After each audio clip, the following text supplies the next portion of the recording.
Daily news Dubai के सब नाजरीन को अस्सलाम वालेकुम। मैं हूं मोहम्मद ज़हीर अख्तर, आज की एक बहुत ही अहम खबर के साथ। मेरे वो सभी दोस्त तो यूएई के अंदर मुकीम हैं, उनके लिए पाकिस्तानी एम्बेसी की तरफ से, सफारतखाने की तरफ से ये एक नोटिफिकेशन जारी किया गया है।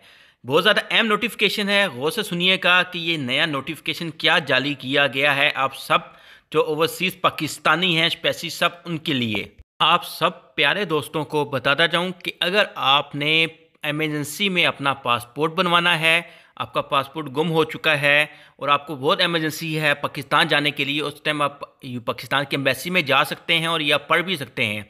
to inform that according to policy guideline of Ministry of Interior, the validity of period of MRP can only extend for a period of 15 to 20 days in emergency cases for traveling to Pakistan only।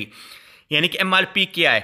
यानी कि machine read एबर passport, यानी कि ये maximum तो ये extend किया जाएगा 15 से 20 दिन के लिए एक्सटेंड होगा। पहले ये 1 महीने तक बनाते थे, लेकिन अभी 15 से 20 दिन के लिए होगा।